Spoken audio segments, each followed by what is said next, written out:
What's going on, everyone? Welcome to the Pride of Detroit YouTube channel. I'm Meko. Once again, joined with my guy Morgan here. And Morgan, listen, we got the Bears this week, NFC rival, uh, second NFC game or NFC North game for the Lions this year. Uh, One that I think for a lot of fans we're kind of already kind of chalking up as an easy dub.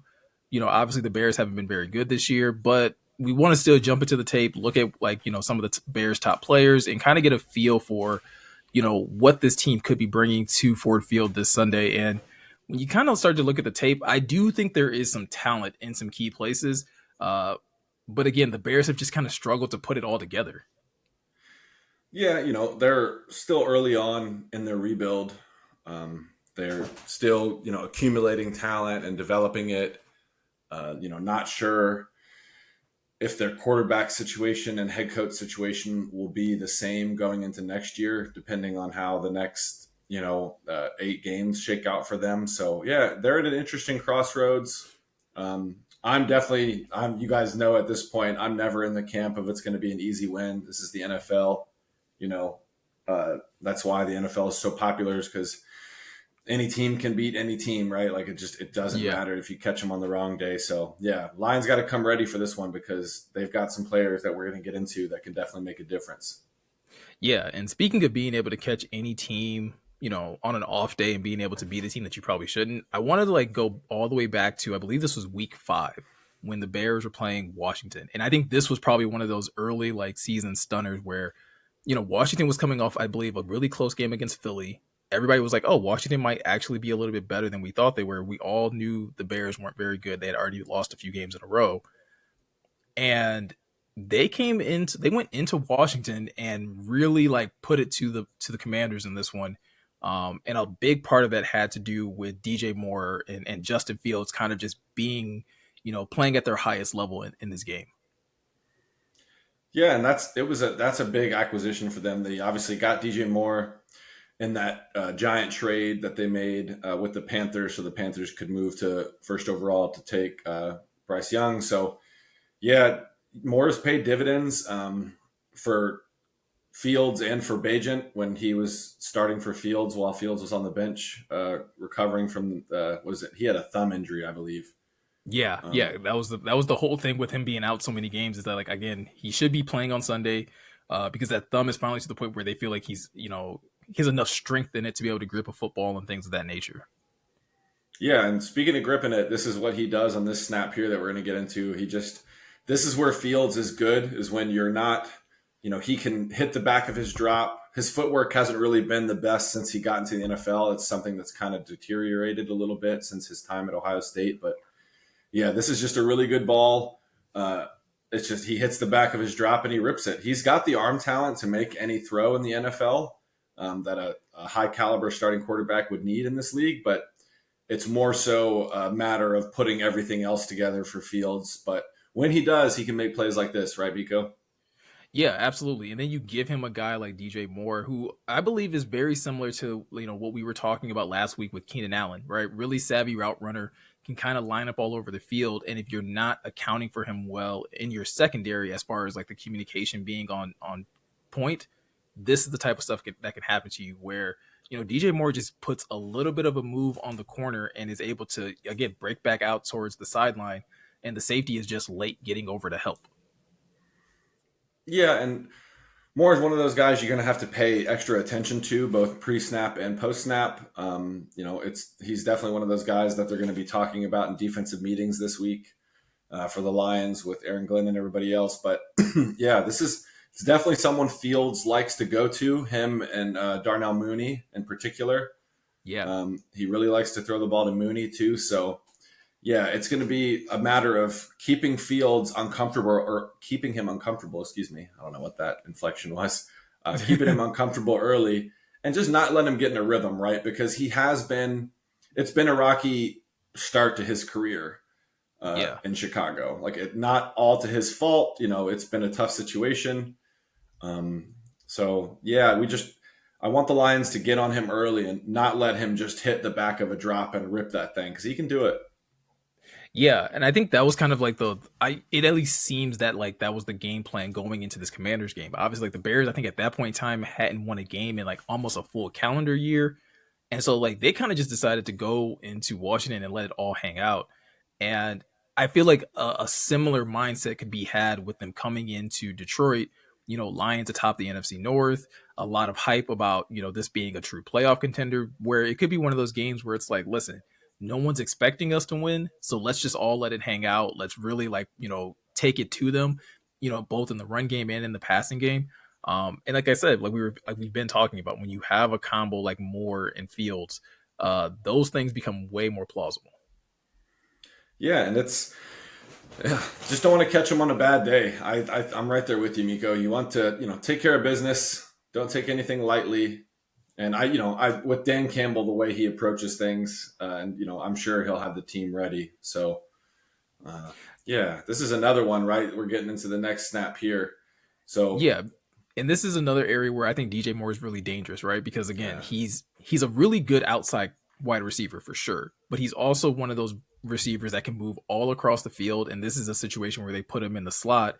And again, like I said, very similar to Keenan Allen, where the Bears try to find matchups that are going to benefit him. And in this situation, they try to get him matched up with the nickel. And this play is a great matchup where he's able to take advantage of the nickel as well as manipulate the safety to be able to get the first touchdown, I believe, on the board for the Bears in this game. yeah, and another really good throw by Fields. Displaying his arm talent. The Commanders, who I almost said a bad word there, Yeah. regarding Washington. The Commanders, the Commies, are in cover 2 here. And Fields is it's a simple read for him. You'll kind of watch his eyes here. They don't really move a ton. Once we flip back to the other view, 29 for Washington is going to be the safety above DJ Moore, essentially. And that's who Fields is looking at. So once 29 opens his hips towards the seam, I believe that's Mooney running that route in the slot there, closer to the tackle. Fields just rips it into the turkey hole, into that space between the defenders in cover 2. So, yeah, another one where he's comfortable, right? The pocket's pretty clean. Yeah. Chicago's offensive line is better at moving bodies for run blocking than they are necessarily protecting their quarterback. But this is a clean pocket, and again, when his footwork isn't nasty, he can make throws like this, right, Miko? Yeah, if he's able to just, again, like any quarterback in the NFL, if they're able to be calm in the pocket, they can actually kind of set their feet, get their shoulders straight, all of that. It's easier for them to deliver pinpoint passes. But typically, what's been the concern with Chicago, and like you kind of mentioned, Morgan, is that their offensive line usually isn't very good in pass protection. This week against the Commanders, or at least that week, they were spot on. They were taking care of business. They were keeping their quarterback clean. And because they were doing that, he was able to dice them up literally for 4 quarters. I think to the point where Commanders started subbing out corners because it was just like, you guys are getting torched too badly. I do remember this week too, like just catching it on the little game breaks when watching the Lions game or whatever game we were watching when the Lions weren't playing. So yeah, and he's capable of it. He's shown that through he's been inconsistent. There's things that accumulate for Fields that make it difficult to play quarterback at a high level for like long stretches of time, and that just comes with experience and being in the right situation. But yeah, they're going to employ, I'm sure, a similar strategy that they've employed with other mobile quarterbacks. But I do think they will blitz Fields a little bit more than they have others, just because he does struggle with picking them up pre-snap. He will do some he'll make some ill-advised throws, like that one at the end of the half when Hutch, remember last year, he was hiding on the sideline.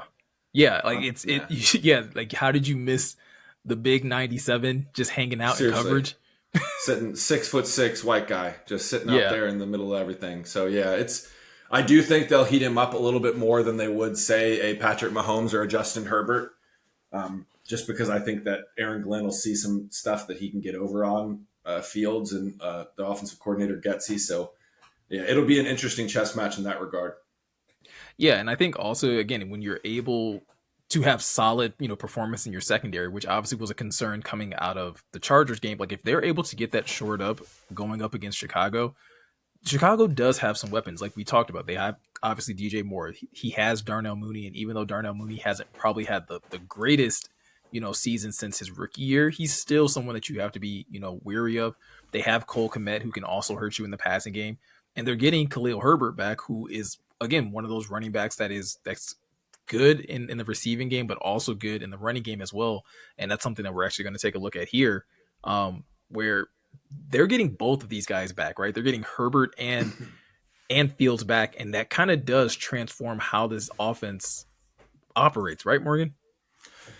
Yeah, they can rely on the run a little bit more. They don't have to put things squarely on the shoulders of Fields, because what you don't want is Fields throwing the ball 40 times, right? That's probably going to be a sign that the Bears are going to get have a tough day ahead of them. So yeah, getting Herbert back is huge because he's a game breaker. He's one of those guys you got to be similar to Fields. You got to be disciplined on the backside, limit cutback lanes. You need to wrap up and get them on the ground because, like Fields, he's one of those guys that can take it to the distance, take it to the house anytime he touches it. So yeah, and then again, you combine that level of running ability that Khalil Herbert has, and then you combine it with what you were talking about earlier, where this offensive line is adept at moving bodies out of the way. They drafted right tackle Darnell Wright, who was a big fan of mine, or I was a big fan of his. Sorry, I was a big fan of his coming out of the draft. Somebody that I was really kind of hoping that the Lions would take, just as someone that could probably play a guard position next to Panay. But the Bears get him, and this offensive line, again, when it comes to the run game, can work together and really get some bodies moved out of the way and opening up some pretty big rushing lanes. Yeah, like we mentioned earlier, they're definitely better at moving bodies and making their hay on the ground than they are necessarily protecting, creating clean pockets. But they bullied the Commanders this day, if I remember correctly. Like, this is just, they cave in the whole right side of the line here. Darnell Wright gets a good kick out block. The center and who's the right guard there? Davis, Nate Davis. They do a good job, little combo block there, allowing 62 to get to the linebacker. So yeah, just a good job. This is something, again, this will be a focus for sure. We already know the Lions' defensive blueprint is to try to stop the run, make it a non-factor, and then it does become easier to just defend the pass when you really know you have the run pretty much bottled up, right? Like it opens up the possibilities for a defensive play caller and for a defense in general. So yeah, this is something that we really don't want to happen on Sunday against the Bears, because then you do risk them getting in a groove offensively, and then you're going to have a tough game on your hands, in my opinion. Yeah, and again, we're highlighting, Khalil Herbert here, again, showing great vision, great ability to, again, make a cut, get upfield, and make a guy miss. But the Bears also have Donta Foreman, who has been, carrying the load while Herbert's been out, and he's been doing just as well. And so I expect to kind of see both of these guys, get a equal or fair share of the snaps when it comes to the running game, along with Fields as well. Yeah, they have a deep backfield, right? Like, this is one of their, reasons for not bringing David Montgomery back is they thought they could, get a little bit younger, get a little bit cheaper, and still retain a lot of the production they got from Montgomery. Now, we know that David Montgomery is pretty awesome when he's behind a really elite offensive line. Yeah. But yeah, good point, Mika. They have multiple guys back there that can, make their way and, make some noise against the defense if they're not sound against the run. Yeah. And so before we transition over to the defense and look at some of the key players they have over there, I mean, again, in your mind, how concerned are you about this Bears offense? Is it something that you feel like, the Lions should have a pretty easy blueprint to be able to, neutralize that group? Or is it something that you think should be kind of concerning based off of maybe things that we've seen in the Chargers game or the Ravens game, where we've had to deal with, more mobile quarterbacks? It's a weird thought process, right? Because like the two games last year, one, Fields looked really good in terms of running the ball when the Lions were in Chicago and they won the narrow game, like when Okudah had the pick six. And then there was the game in Detroit where the Lions just beat the brakes off them. Yeah. And it was over in like the third quarter. I remember that was a beautiful game. Just got the chill sipping my pop. But now, yeah, it's I don't really put Fields. Fields is a tremendous athlete. He might be the best athlete playing quarterback in the NFL currently. Yeah. But that's the issue, right? Like, he's not really Lamar Jackson or Justin Herbert or Patrick Mahomes when it comes to throwing the ball and extending plays. It's either with Fields, I feel like it's either he's going to hit the back of his drop and rip it, and Mm-hmm. it might be a good thing.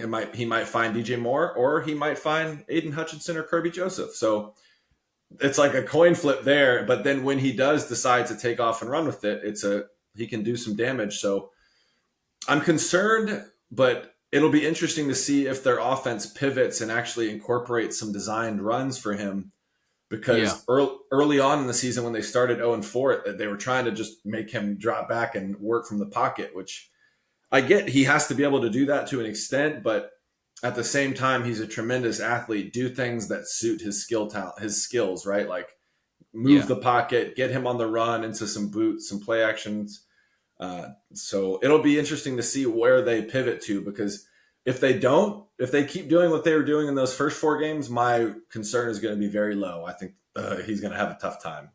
Yeah, I was gonna say that I'm kind of in the same boat, right? Where if they kind of go the route of how they were playing early on in that formula, I think the Lions can handle that. I think the Lions can again put a heavy focus on limiting him as a runner, putting a heavy focus on limiting the running game as a whole, and then just playing sound coverage when they get them into third and long type of situations. Because again, this is a Bears team that they'll try to get the ball to their playmakers, but it's a lot of short stuff. It allows a lot of screens or wide receiver screens. And this is a secondary that tackles well. One thing that we saw in those commander clips, those commander corners weren't being very physical. Our No. corners, very much physical and willing to, definitely, get in on a tackle or get a TFL if necessary. Yeah, and it's important to note the Lions have been sound against the run for the vast majority of this season. Really good against the run, in fact.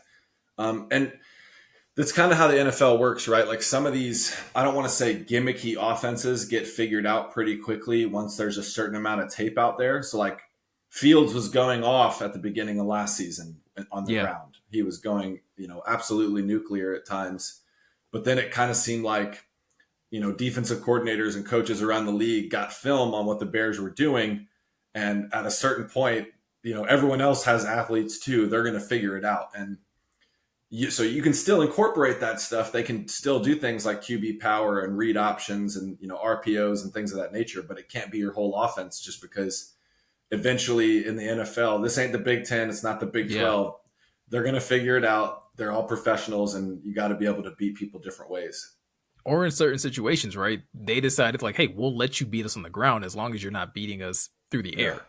And that's sure. another thing that, a lot of teams were able to do. And again, the Bears do have a few more offensive weapons that they can, again, with a DJ Moore and things like that. But going over to their defense, now their defense to me is a little bit of a mixed bag, right? Because I think they have some guys over there that, like, if you say the names of these players, you're like, man, that's a nice collection of talent. And but yet they still only have 3 wins on the season. And obviously, one of the guys that we're going to talk about is relatively new to this team.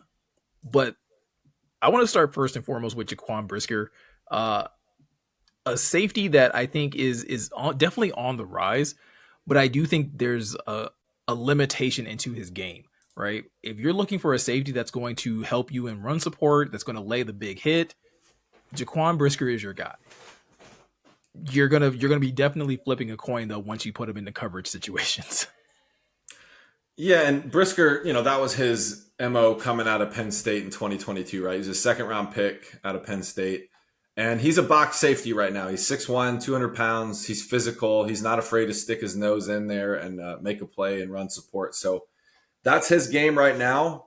However, if I'm, a betting man, I would think Ben Johnson's looked at plenty of Chicago Bears tape, and I would assume, much like the Chargers were doing to the Lions last week, sending Amon Ra in motion, sending Sam Laporta in motion, and trying to leverage one-on-one matchups against Jaquan Brisker, Yeah. Tyreek Stevenson, who's the corner opposite of Jalen Johnson for the Bears, who's not played the best this season.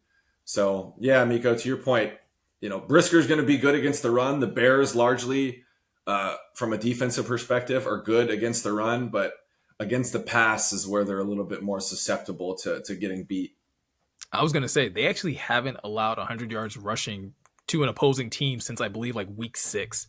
or whenever they played the Broncos. That was the last time they gave up 100 yards rushing. And so they've been very stout in that regard. And Jaquan Brisker definitely is a big part of that. He's one of the better run defending safeties. I think he's like top 6 in that. And when you start looking at PFF in terms of like PFF grades as far as run defense, he's also one of the better tacklers. But again, I think to your point, if Ben Johnson can get them into situations where he has to match up with Amon Ra or even Sam Laporta, I advantage Lions on probably just about every one of those opportunities. Yeah, and that's what you're going to want to get done. Like in my opinion, you want to leverage those one-on-ones. The Lions have a lot of, those two, in particular, can really just exploit matchups really well. And they have a good complement back there because they have Eddie Jackson at the other safety, who's really good at being like that deep third, Yeah. center field safety who can break on the ball, good ball skills, can force turnovers. So I think Brisker's going to be a good player in this league, but from where he's at right now, I do think he is a little bit vulnerable, like we talked about, to getting beat by some of the Lions skill players. Yeah, I think especially in a game like this where again, I think one of the things that we've seen the Lions do fairly frequently the last few weeks, especially since JMO's been back, is they've put safeties into situations where it's like you got to choose to cover this seam route or this deep in cut. Yep. That seems like the perfect recipe for a guy like Jaquan Brisker, where it's like, what are you going to do, Jaquan? Because if you choose to take the deep route, if you choose to try to double JMO, then we're just going to allow Amon Ra or Khalif or Josh Reynolds to eat up all of these, in cutting routes. But if you decide like, hey, I'm going to still try to play somewhat close to the line of scrimmage, well, then we're just going to hit you guys over the top and allow JMO to probably have a breakout game in a situation like that. Or even Amon Ra, who actually had a couple deep routes as well against the Chargers. Yeah, some of those deep crossers. He ran that the post across the field that just was wide open early on in the game for like that 40-yard chunk. So yeah, I would put Brisker in some tight, some binds if I'm Ben Johnson. Like, pick JMO running a zillion miles an hour in front of your face. Yeah. Or Amon Ra, running a corner towards the boundary. So this could be a good game. It might be tough sledding against the run. But for some of you, gamblers and fantasy people out there, I think it could be a game where the likes of Amon Ra, Sam Laporta, JMO, Jahmyr Gibbs might eat. Yeah, I don't know what the over is on Jared Goff as far as passing yards, but I would probably take the over in a game like this, unless they get out into like a really big lead. But like, I think this is a game where, yeah, they could just chuck the ball all over the yard and really just kind of, take advantage of this secondary that does have a really good corner in it. And like, we're going to take a look at Jalen Johnson here. Again, one of PFF's better corners in the league. I think, again, he's another one of those guys, a top 10 type graded corner, really good in coverage. And in this game that we're going to look at, this was him matched up against the Raiders. And this was PFF basically had this as his best game. And I could see that going up against the likes of Devontae Adams, going up against Jacoby Myers, not giving up a ton of receptions and being pretty sticky in coverage.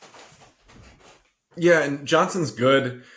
Like other corners in the league, he can get a little handsy. I think he got called for a couple DPIs in this game, right, Meko?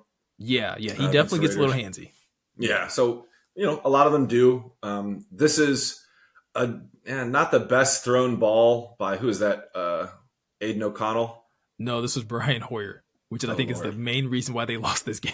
Lord have mercy, Brian Hoyer. So yeah, Brian Hoyer, not the best thrown ball, but Johnson does a really good job of staying in phase with the receiver. 116 goes in motion, and it's Jacoby Myers, right? Yeah, so this was Jacoby Myers, and Jacoby had actually got him on a couple of these routes earlier in the game. Yeah, on a bunch of these, like again, like deep out cutting routes, where he was able to kind of just use his agility to create some separation. And on this rep, Jalen finally got the better of him by at least staying pretty tight on him and not allowing him to be able to create separation at the top of that route.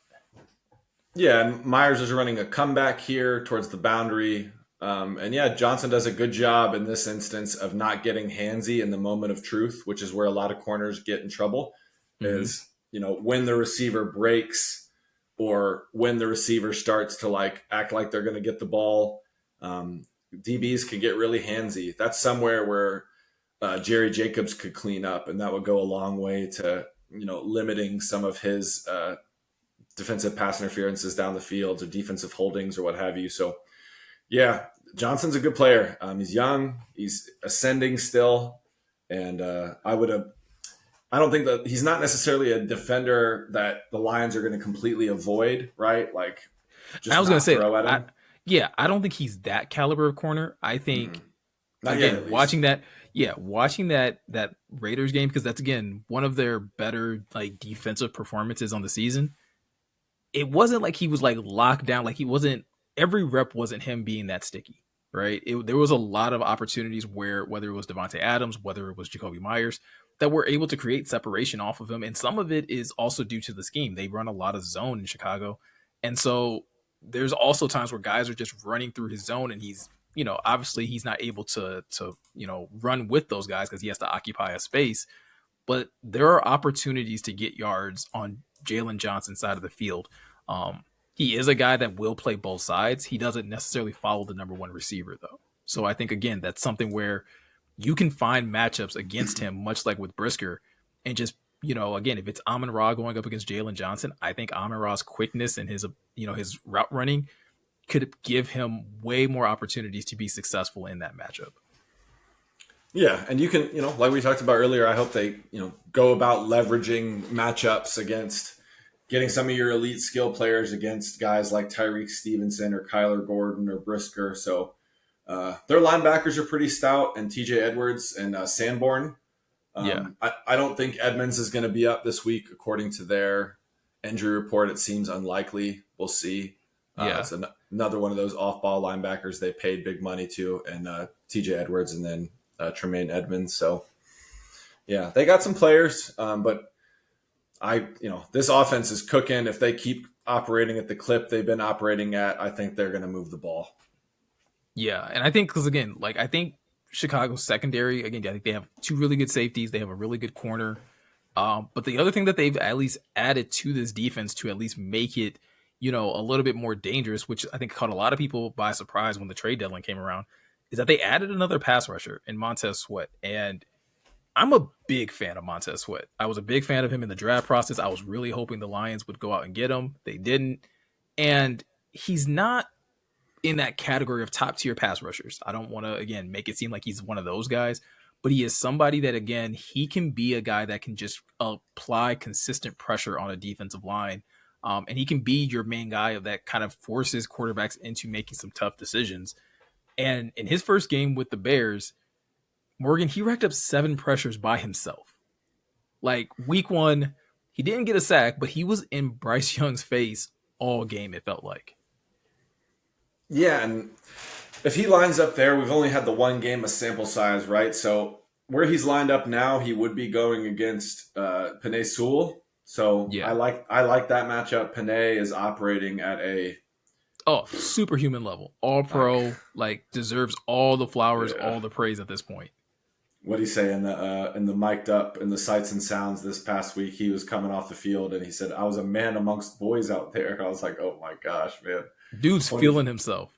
23 years old. That's nice. But yeah, Sweat, good first game, productive. The 7 pressures, like you mentioned, Meko. So they tried to. This is a weird design from Carolina here. It's another team that's having a heck of a time trying to make anything work over there. They just changed play callers back to Frank Reich. So they tried to chip like a little delayed release with 82 there.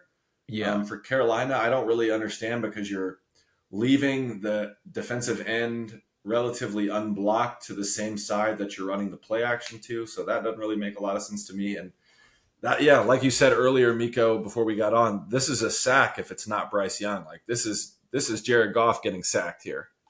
Yeah, because Montez, in my opinion, like I said, not maybe one of the top tier pass rushers, but he has the complete package that you would want for a pass rusher. He has great length, he has great strength, he has really good speed, and I think all of that is on display here, where he's able to again just kind of use his size to be able to bench press the tight end, and then use that quickness to be able to close the space between him and the quarterback. And unless you have a Bryce Young or someone that's really athletic, this is probably going to be a sack for you. And so I would expect the Lions to go more head up with Montez Sweat. I expect it to be, a really good battle between him and Penei. or even him and Decker if they decide to flip the sides. But like, it's not a guy that I think you want to take lightly and just be like, oh, we can just trot out a tight end to take care of that.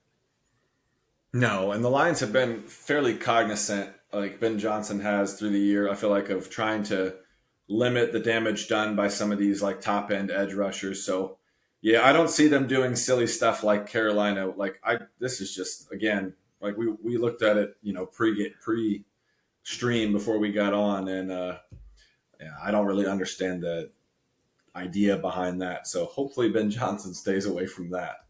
Yeah, and it's worth noting, right? Chicago is one of the bottom tier teams when it comes to sack production. So it's acquiring a guy like Montez Sweat makes sense for them as far as what they believe that they need. But I think when looking at what the Lions have on their offensive line, I think they have more than enough to be able to keep that trend going for Chicago, where they're not really generating a ton of sacks. And Jared Goff's been doing really well at getting the ball out quickly as well. Yeah, and I anticipate they do that. They have some plays schemed up to try to stress, their safeties, make those boxes a little bit lighter. So it might be easier sledding for the Lions on the ground. If you start stretching them out early on, some shots to Saint, some shots to JMO, Laporta, you get Brisker out of the box and away from the line of scrimmage, and then it might become a little bit easier to run against Chicago, who is ranked six against the ground run, from a DVOA perspective. So, yeah, Miko, I think this is a game where they hopefully take some shots early, soften them up, and then maybe once you're up a couple scores, then you can kind of get that ground game going in the second half. Yeah, I also wouldn't be surprised though, by seeing how things went in LA, if Dan Campbell isn't like, nah, we're gonna make them prove it. I like that too. Beat them Because up. I mean, that was the thing. Like we were talking about again last week about hey, they have Bosa, they have Mac, they have Tuli Pelotu, and Dan Campbell. I think even said in the post game, he was like, yeah, those guys were having great seasons, but they hadn't played Sewell and Decker yet. And so I kind of almost feel like it's the same thing where it's like, yo, Montez is great, right? Yannick is obviously having a down year, hasn't really been the same the last few years, but is still someone that can be a problem in the pass rush. But have they played anybody of the caliber of Decker and Sewell to this point? Not to mention, Graham's been playing really well. Frank's playing really well. We're going to be without Jonah. We'll figure that out. But this offensive line has found ways of playing at a high level, even when they've had to shuffle it a little bit. Yeah, and they've had some, like, it's been nice that it's not nice that Jonah's missed time, but at least Coyote Iwasika's had reps at left guard. So you have that option. You have Colby Sorsdal, Skipper, I guess, although I would think they'd probably have Skipper up and dressed just in case they do need to plug him in somewhere. Hopefully there's no other injuries to the O-line. So, Oh, go ahead. Oh, no, I was going to say, I would expect, Awashika to probably get the nod first, right? As far as replacing Jonah. And then that's kind of the group that they roll with. The Bears do have some nice deep tackles too. I forgot to mention that they have they went a little bit younger at the defensive tackle spot. I know they drafted 2 young D tackles, but again, I don't know. I feel really good about the Lions' chances. And with the way that Monty's been playing, the way Gibbs has been playing, like specifically Gibbs as well, like I think they've just kind of hit their stride at this point, and it's just like they're going to make the Bears prove that they're that good against the run. Yep, and the Lions have been that way this whole. They found so many different ways to win already this season, whether it's in a shootout, throwing the ball over the yard, running it like it's the 1990s again. They've done it in a myriad of different ways. So I really, it'd be really nice to come out of this next stretch of days. Like, I'm not looking forward to Thanksgiving already. I am, because I'm hungry right now. But, Same. but take care of business against the Bears. You got another home game in 5 days back at Ford Field against the Packers. It'd be really nice to come out of this 9-2. But first things first, got to take care of the Bears. And if the Lions come ready to play, I don't think there are a ton of opportunities for the Bears to win this game outside of them having a really good day and the Lions just not coming ready to go. Yeah, and I don't foresee that happening personally. I said my score prediction in earlier today. I got this kind of being a blowout, honestly, for the Lions. I got this as like probably 31-13 type of thing for the Lions. where I just think, I think Justin Fields will probably get something going either probably early or something late, but I think eventually this Lions defense kind of locks it down. And the offense continues this high speed trend that they've kind of been on for most of the season, and are able to put up a good amount of points on this Bears defense. That's what I'm hoping. Yeah, hopefully it's nice and like we could after last week the nail biter. We could use one that's nice and calm. I could use some relaxing stuff. I You mean, know, yeah, I just want to go on. I just want to be able to go onto Twitter and see FTB like everywhere. me Like too. that's the most, that would be the highlight of my Sunday if we get to see that. That's how I want to spend my Sunday afternoon. So yeah, absolutely, I'm with you. All right, guys. Well, listen, that's going to do it for this video. Let us know in the comment section, though, what are some of the things that you are most concerned about? What are the things that you think the Lions have an advantage of when it comes to their matchup against the Bears? And feel free to leave a score prediction as well. Let us know what you guys think the final score tally will be for this game. And also, if you're looking for any more content, be sure to go over to pridedetroit.com. You can find any of the newest articles that we have posted over there, as well as find new videos on the YouTube channel over here.